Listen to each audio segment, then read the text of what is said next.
What up, y'all? I'm JT, Chef Tickles, the Alaskan Sniper. I'm here with your boy, Chris Easy, Deuces -1, Chris Evans. What up, what up? We're joined here with our man, Big Daddy, the boy himself, Faraz Sani. What it do, baby? DB, the assassin, Sharp Knuckles. How's it going? And let's get into it. This is Hoop Session. What's up, guys? Welcome back to Hoop Session. We're at episode 24. Shout out, Kobe. Chris, we got a new background, man. What's going on? You're in Whistler? Just went up to Whistler for the night. Gonna go snowboarding tomorrow morning. Weekday things when it's empty, so it's the only time I like to ride. Good shit, man. DB, how you been? Guy just lives the fucking dream, man. Hey, man, shut down my industry, and what am I meant to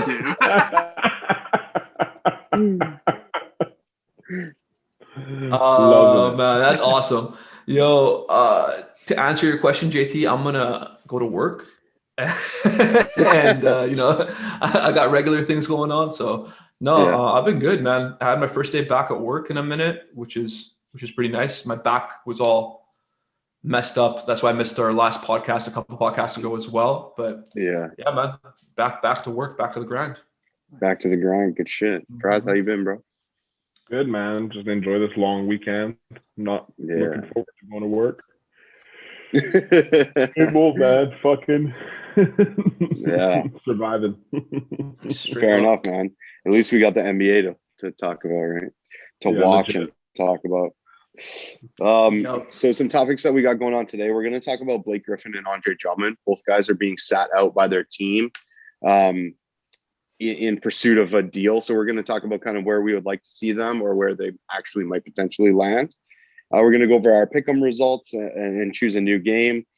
We're going to discuss Anthony Davis and KD, both out with injury for a couple games each, and whatever else other nonsense we come up with. So who wants to start with maybe Andre Drummond? Andre Drummond is being sat out by the Cavs now. They're looking to pursue a deal for him. He's making $30 million this year, so it's going to be tough. But DB, what do you think? I don't think it's going to be as tough as we think. I think there's a lot of teams wanting a guy like that. I think Drummond being like an 18 and 15 like machine, like that's like easy work for him. It's like, there's a lot of contenders that could actually really use him. You're right. The salary is going to be a little bit steep there, the 30 mil, but it's not like, I mean, it is pretty high. It's not absurd though. It's not like that super max, Right. So it's you could take it. And I mean, I think we're going to talk about this at some point. I think one of you guys will bring it up, but like, why is it like cool for them to just sit him now and just be like, your season doesn't matter, your stats don't matter or whatever? Like, how long are they going to do this to him? Like, how long? I don't. I mean, I get it from like the team standpoint, but I think it was Faraz was telling me about Draymond, or actually Vasily was telling me about Draymond bringing it up. Like, why is that cool for them to do it? Do whatever the fuck they want with players, but then as soon as a player does one thing to like wants a trade or sits out or whatever, everyone in the media rags on him. Everyone. Mm-hmm. Yeah. So I don't know. I think. Go ahead. Yeah, Faraz, what do you think, bro? I'm just agreeing with you. Yeah, I'm just thinking. Yeah, no, it's true. Yeah. Yeah. He mentioned Harden. I think Draymond. He's like, dude, man, people like chastised him. Like for asking to be traded. He's like, yeah, sure. Maybe he didn't do everything the right way. Like maybe, he fucked up a little bit. Like, which he did. Which he did. Yeah. Even Draymond said it. He's like, we all knew he was like dogging it, like near the end. But it's like, dude, they made this guy out to be like a piece of shit, like basically. Yeah. Yeah. And then it's happened to so many other players. Yeah. And it's just like, I'm like, I don't get it. DB, in Drummond's case with the Cavs, do you think they held him out just because if he gets hurt, then you're screwed. You're done. You're holding on to it. Especially with Drummond. Drummond is a bit of a liability in terms of injury, I think. And I'm not 100% on that, but I think he's more of a risk to get injured than not. Yeah.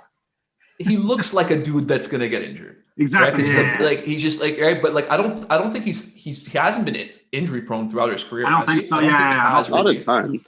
I think he's been pretty good. You run that risk, right? Like you run that risk. That's exactly what it is. If he gets hurt, then he's untradeable, and then you're eating that salary for the rest of the year, and you're not getting anything back. So I mean, 100%. from You're an right. organization standpoint, like that's a business decision. Like I don't think 100%. if Drummond decided to sit out, especially on a team like the Cavs, I don't think anybody would bat an eye just because they have Jared Allen and they sort of traded for Jared Allen to sort of make way for Drummond to leave. But the thing is, the only reason they wouldn't bat an eye is because they're not like a playoff team or whatever. Like whatever, it doesn't make. But the point stands that if a team is able to do this and make a business decision, and everyone in it is grown men and they understand it's a business, then the players should be able to do whatever the fuck they want for themselves as well, right? Like at the end of the day, they should be comfortable too. It's a business. It's their choice. They could do what they want. It's their life. Yeah, 100%, dude. Their name is a business. Like that's how they is a brand. Right? Their name is a brand. Like you got to think that every individual in the NBA, or at least for the most part, every big name or the bigger name, that brand is a business. Yeah. Russell Westbrook, 100%. Brand. All these guys, that's a brand. Yeah, so they got to also think that in that business decision sense. But it's like, I think what Draymond is also getting at when he was talking about Drummond, I think, is that if the situation is not mutual, like, you know, if the Cavs, for example, are sitting him because they don't want him to get injured and whatnot, but Drummond wants to play, and he's like, dude, like, I still want to do this. And they're like, no, fuck that, sit. That he's allowed to voice his displeasure at that. You know, he's allowed to come out and say, yo, that's bullshit. Like, yo, they're doing this. Like, you know, like, I'm not sitting out, and the team can't get choked at that.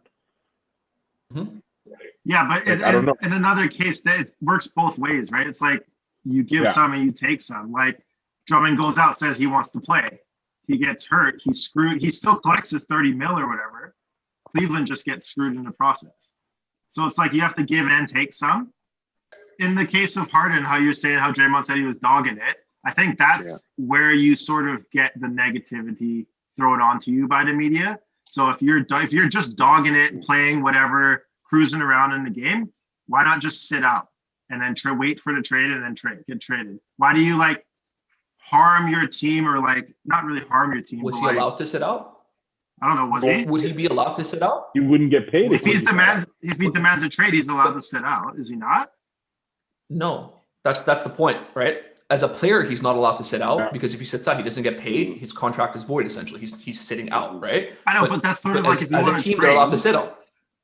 Yeah. But as a team, they're allowed to sit him, right? See how that double standard kind of works. Like, that's why he has to, like, he dogged it. He did all that stuff as a ploy to get out. And that's again, I don't agree with how he did it. I don't think any of us are like huge on James Harden's side saying like that's the way to do it, guys. Everyone make a move, right? I don't think that's the point.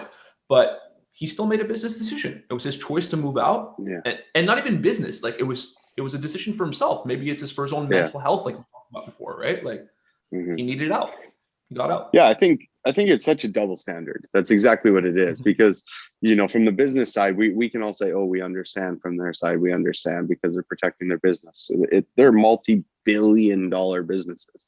But exactly, the players are a business as well. So you got to look at it like, you know, somebody who, like Bertans, for instance, last year, he could have played in the bubble. He was playing for a contract, but his value was already high. So he kind of had a little nagging injury and didn't end up playing, right? So he's protecting his own investment as Bertans, right? So I think in terms of Drummond, he wants to play still. I don't think he's like, okay, cool, like I'm down to sit out. I think he's like, yeah, I'd rather get traded sooner rather than later. But like I think he's down to keep playing.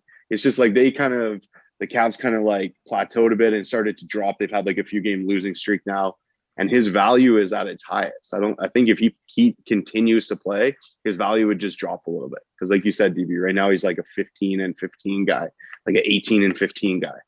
So that picture is what we have in our head of him. And in terms of James Harden, I think like you said, we all agree we're not a fan of it, but he probably did it the only way that would result in him actually getting traded, right? He did what he had to do. Do what you got to do, man. DB, did you have any teams that you? Yeah. Sometimes you got to fake a seizure in the back room, man.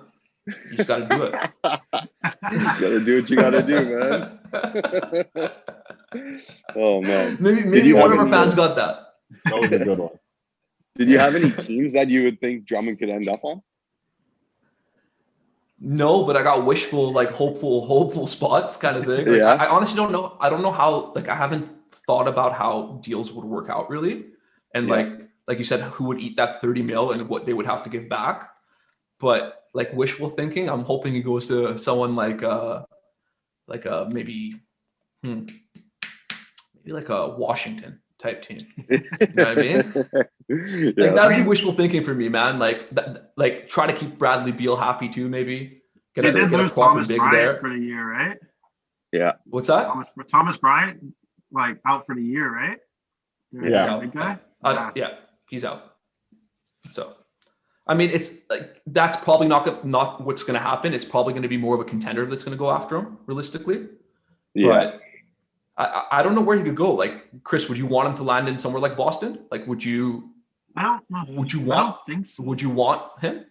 That's sort of like the Gordon Hayward situation. Like you're paying him a shit ton of money, and you're not really getting production out of him. I don't think he would fit the Celtics role. I think that would be like more of like a clogging the paint style because Daniel Tice does spread the floor more than and Tristan Thompson sort of sometimes gets played off the floor if the two Jays are rolling. So I'm looking at the lineup of the Eastern Conference. I can't really picture a team other than the Nets. The Nets should be the ones going after him, but that 30 million, they can't afford. Yeah. No. Like Pacers probably not. Knicks maybe. The only sensible spot is probably the Raptors or the Hornets. I don't think the Hornets, but I think the Raptors probably the most sensible spot for Drummond. I think with Boston, they could really use it, especially obviously a lot of the focus is on Brooklyn right now, but Embiid, you still got to deal with Embiid, right? You still got to get past Embiid. So I think if they could get Drummond, it would probably cost like Kemba. Yeah. Unfortunately, in terms of price.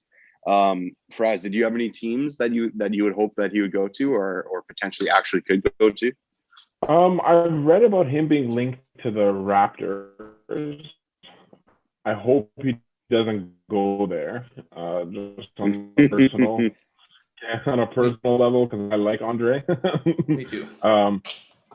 Like thinking about teams that need that rebounding, that big man presence. Portland comes to mind.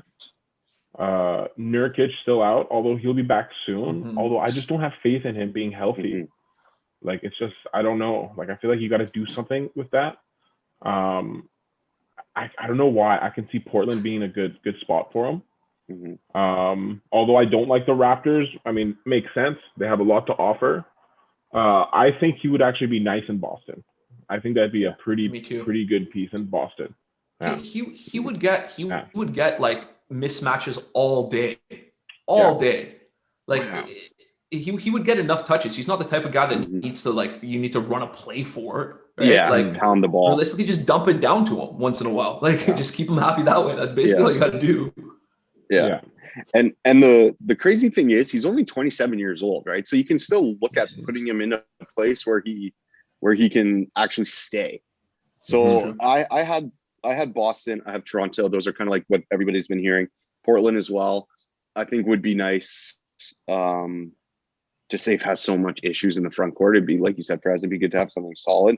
But a cool one, I thought a good fit might be Dallas, because I think even playing Drummond and Porzingis alongside each other with Luka there, obviously, I think that would be disgusting. Just not necessarily like a huge defensive presence, but at least there's a body in the paint that you got to get through, right?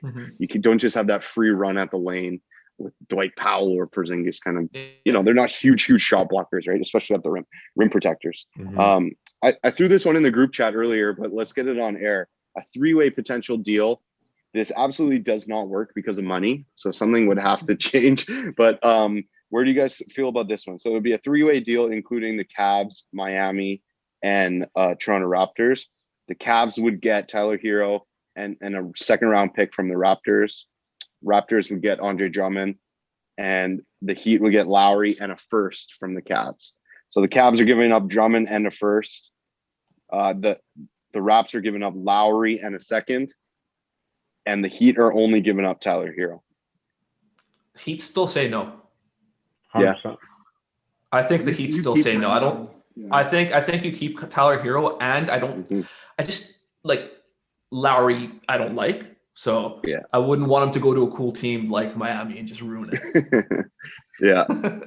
No, we but Yeah, you go ahead, JT.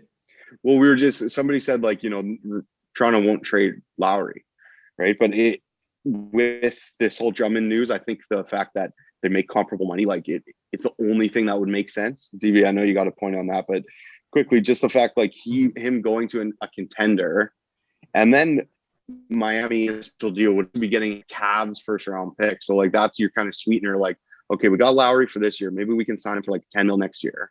Like I think Lowry just fits perfectly into that Miami system, and alongside Jimmy, like that would be a dirty backcourt.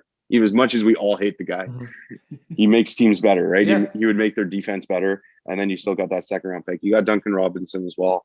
I don't know, Faraz, what do you think about that one? That three-way deal? Well, you're right. It doesn't work anyways because of money. Yeah. But to be honest, I still think Miami doesn't. I think Miami's given up too much because they have high hopes on Hero. I don't know if my hopes are as high as their hopes are, but I mean, he looks to be a nice player. Yeah. But whoever's getting Lowry right now, essentially, you're just getting him for a year. Yeah, you can leave anytime, anyways, right? Right after. He's already on the decline, to be honest. Right. Oh yeah. He's already past his prime. Yeah. Miami, maybe if they were in a position where they're a top team in the NBA and their hopes this year are of winning the championship, maybe then they would pull the trigger and they're like, fuck it. Like, let's be locked and shut up for the year. Make a push. Like, we're going to win it. But I don't think Miami. What if it was like even though they made the final. What team is What if it was like a Dragic? What team could use a Lowry? Yeah. Dragic? Like instead of Hero, if it was Dragic, like a little bit older, like not a whole ton of future there. 100%, yeah. Yeah. I think they do that. They do Okay. that. Yeah. Lowry So somewhere in the middle. Yeah, somewhere in the middle. But DB, but then Toronto wouldn't do it. But Diniar, to your question, you were saying which team could add Lowry right now, and kind of like I guess it would push him over the edge. Yeah, someone that needs a guard like that. I don't know. Honestly, like I feel like he'd be a good fit on the Clippers. Like I feel like he would help that team. Oh my god, yeah. Like and then that mold would just be like I don't know, like that comes to mind first. The disgusting I think if he was on those guys would play, man. Just exactly that dirty dog. Like he's a good shooter still. Like he still hits them. Yeah. He's a gamer. Said as much as we hate him, like he's a competitor. Like he plays hard. Exactly. Yeah. Dude, we should all love him. Like realistic, it doesn't make any 100%. Sense. Like he's the type of player I usually fucking love. It makes no sense. Yeah. It makes no sense. It's just because he's just like, I think he flops a little bit too much. I think that's really exactly it. I think that's the part that really like, the flopping and the complaining for me. I think that's what it is. Yeah. That's a great question though. Who could use him? I was thinking like obviously this would never work in a deal, but like Philly, they could get like an actual point guard. Yeah. And he's actually from Philly. Yeah, true. Good point. Good shit. You guys making moves. You guys want to jump over to Blake Griffin?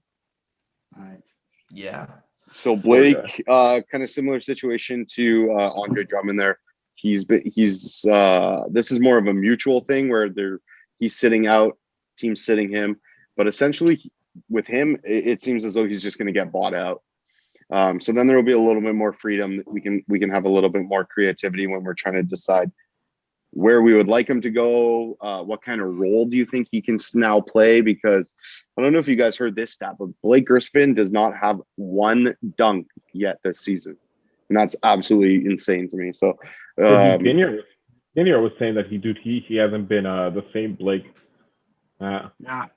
Just watching him a little bit, you're just like, whoa, fuck. Like that bounce is gone. That like before you used to watch him at any moment, it was like, oh, Springs, he's gone. Or even like blowing past his defender. Right now, he just doesn't have the same spring, right? And is he choosing not to like do it as much? Or he's a 3-point line to 3-point line type player now, I think. Yeah. I think he's been shooting a lot. Like there's been some games where he's hit 6 threes. Yeah. Oh yeah. So he's not banging down low at all anymore. No. Injury prone, I guess, right? Yeah. That too. And I think once he left Clippers and Chris Paul wasn't there anymore, like he's like, I'm the man. This is my team. I can do whatever the hell I want. The game is this way now. Like I want to shoot threes kind of thing. Yeah. I think that's part of it too. And then he realized he was all he was because of Chris Paul. Yeah, exactly. A lot of players figured that out, man. Yeah. A lot of players figured that out, man. Real fucking quick. Yeah. But he ultimately came over. He ultimately came over there in the Van Gundy era, right? Which Van Gundy's had 2 jobs since then. Now he was a broadcaster last year, and now he's a head coach again in the league. So yeah, he's definitely not part of like their future plans, right? So Chris, do you have any teams that you would like him to go to? If he gets bought out, does that mean he's what's it called? Gets to sign whatever he wants with another team? Yeah, he can sign any Yeah, he's contract free he wants. agent. Right? Yeah. So That's right? Yeah, it'll, so it'll most likely be like for the remainder of the season, whatever he signs, right? The one thing I'm worried about is the Celtics will go after him, and I don't want him on the Celtics. Why? I just don't think he's a good player anymore in terms of like what you need. He plays the same role as like Jaylen Brown does, but without the banging down low. And he would just take up another spot that sort of other people, what's it called? Other people can go and develop and like add more to the game than just shooting threes and getting the odd easy rebound here and there. Yeah. Okay. Yeah. He's owed 36 mil this year. So if he gets bought out, who knows where that will be? Maybe like 20, something like that. I don't know. I'm just taking a guess. And then he could sign something like an 8, 10, something somewhere else, right? And pretty much equal that amount. So how about DB? Do you have any teams you like to see him go to? Not really, man. To be perfectly honest, he's not like he's not a guy that like intrigues me that much anymore, which is kind of sad to say. I think he's still like a good player in the league. Don't get me wrong. I'm not saying like he's trash or anything like that. He's still a good player in the league, but it's not the same type of player that you used to get. And that the style of ball that I've watched him play, I haven't really watched too much this season, but last season I watched a lot, was more like you said, get the ball, ISO, even like he takes like 5 or 6, 7 dribbles across, shoots a fadeaway jump shot, where it's like, that's not really his game. He's trying to make that his game, but that's not really what got him to the league in the first place. Exactly. And I think like we all have this image of what Blake. Yeah, exactly. And then he does 10 pump fakes, right? But I think we all have this image of what role Blake is going to play. Like at the moment, he's kind of the number 1 option, right? But I see it as more like it depends how he is open to going to, like, let's say a contender, right? So if he's willing to do, I don't think he'll go back to Clippers, but in terms of like Nick Batum, right? Everybody hated on that guy. He's so overpaid in Charlotte. He's so overpaid.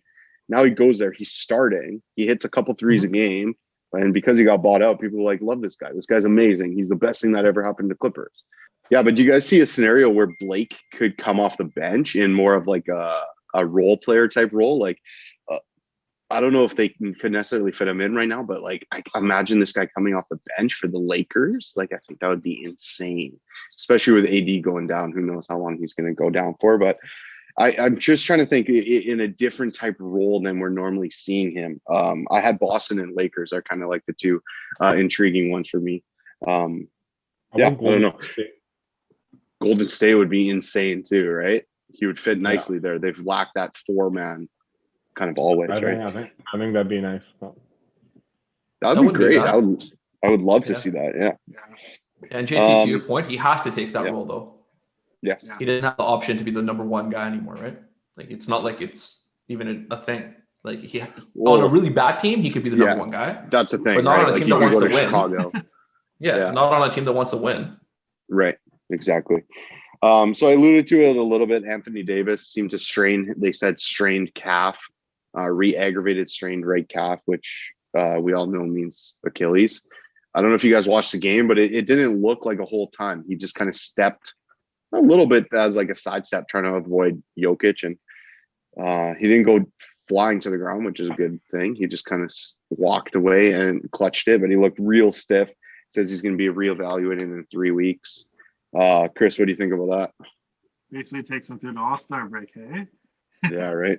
It's a nice little rest for him, I think. But I don't think it's that serious if like how you said, I didn't watch the game, but if you can walk off on it and just do all that, I think that's probably a good sign. So we'll see.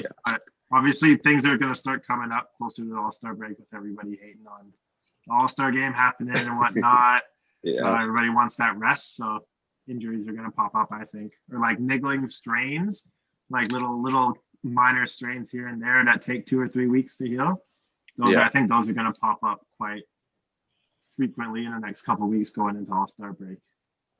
Yeah, and it just makes sense, right? Yeah. It just makes sense. So the two things that kind of popped up for me with this one is, one, the Lakers are not getting the first seed anymore. That's pretty easy. They might even be the third seed. So with that, then they may have to just try to get through the Clippers in the second round instead of the first round, but we'll see. And then the other thing with that is, now I think that opens up a nice All-Star game roster spot that we've been talking about, right? So we had a full episode on that. We don't have to go too deep into it, but I think he'll ultimately get selected still, and then they'll put in a replacement like they kind of always do when there's injuries. DB, got anything to add on Anthony Davis? No, man, I hope he's good. Yeah. I hope it's nothing serious, right? He's straight up. Put in a lot of wear and tear on his body in the last year, where he's not used to it as well. If you really think about it, he hasn't really made those deep playoff runs, and he just did. And then he also just came straight off of a shorter rest period than they're used to, and right back into a season. So yeah, I think that's more, hopefully that's just like a wear and tear kind of thing, and he's good to go. Yeah, exactly. And then more frustrating news out of Brooklyn with KD having to be out a few more games. One interesting thing I saw from this was, even if he does come back from these few games off, and the big three there in Brooklyn are able to play all the remaining games together, they'll only play 40 something games together. So Faraz, do you think that's enough games for that big three together for them to, realistically make a shot at the title this year? I think when the three are as talented as those three are, yeah. Yeah. I think when it's Kevin Durant, who right before the injury was right behind LeBron James as the best player in the NBA, when you have him and James Harden, who up until a couple of years ago, everyone was saying was a top 3 NBA best players in the league. Yeah. And then you add Kyrie. So exactly. Yeah. It is a low amount of games, and to be honest, we saw in Miami they didn't win right away. When LeBron went there, it can happen.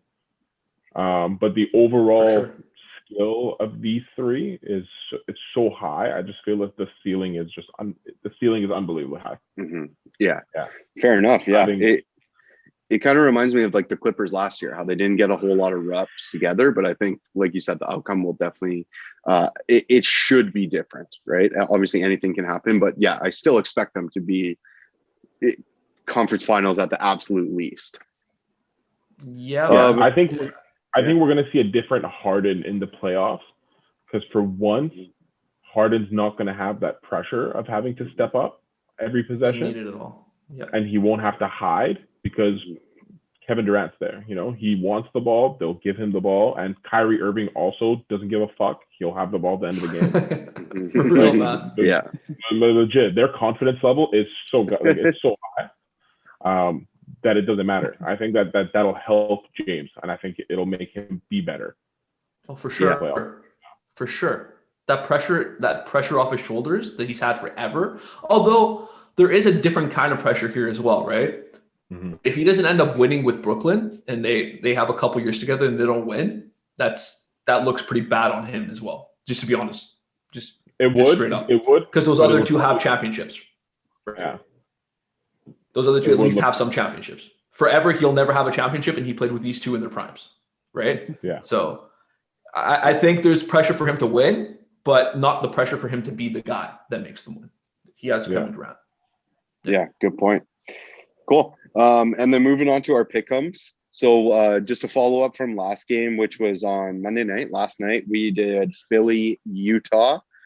So myself and Faraz took Philly, and DB and Chris took Utah, which Utah won 134 to 123. Hey? You guys would have won too. You guys both would have won too if you guys would have had that caveat that if Embiid doesn't play, then you guys pick Utah. Exactly. So Faraz drops to 4-3. DB and Chris make a 3-way tie. for first place with Faraz at 4-3, and I'm on a roll at 1-6. Gonna have to make some big headway, but maybe you guys can start thinking about how you guys want me to pay off this loss already. I don't know. Yo, JT, about that game, I'm just looking at the box score right now. Yeah. Philly didn't have Embiid, and Gobert dropped 11 points, 9 rebounds on 3 of 3 shooting. Oh my god. And this guy's making what, 200 mil? Ugh. Yo, Shaq said it best. What were his minutes? 32 minutes. Dude? He played Oh 32 my minutes. god. Like, And he how? wasn't in foul. He only had 3 fouls. Dwight Howard, man. Dwight 5 Howard for off 8 from the Philly's free bench. throw line. 3 for 3 from field goals. 9 rebounds. Only 1 offensive. 1 steal. Wow. 2 assists. He's a 2 volleyball blocks. player, man. Legit. Like, Well, they just I don't get it. they dropped 134 points. They just went out and outscored them, right? It's a little different than how we've used to seeing Utah play, where they're just that elite defense. But some games they'll go out now and they'll just shoot 43s, you know, and hit 18 of them, and they'll beat you that way. Or sometimes they'll have a big defensive game as well. So next game that we picked for Friday night for our pick'em is the Suns at the Pelicans. So I took the Pelicans at home. Chris, you want to go ahead with that one? Suns at Pelicans. Yes, sir. Friday night. Friday night.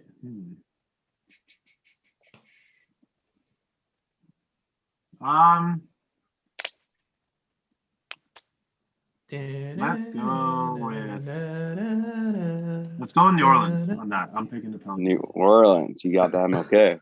DB? One thing I've learned so far this season is to pick against Justin. I'm going with the Suns. That's good shit. I'm Phoenix too. Okay. Oh, Okay. that's Cool. First place for me right now. New Orleans wins. Let's Yeah. Let's go. Or a That's hilarious. solid second. That's good shit. And then before we get going, I just wanted to kind of recap that Kyrie episode that we had where Paul sent in the fan question. He replied to me and he was, you know, saying that it was great, really good content. So any other fans, any other people listening out there, if you got questions, send them in, man. If you got something you want us to talk about, I know Chevy sent me a couple that I'll definitely get on the schedule, but I don't know who else. Chino, what do you want to hear, man? Who do you want us to compare? Give us some topics, give us some questions. Thanks for stopping by to Sesh'n with us. If you like what we're doing, like, share, subscribe, tell a friend, tell your neighbor, tell your dog. Peace.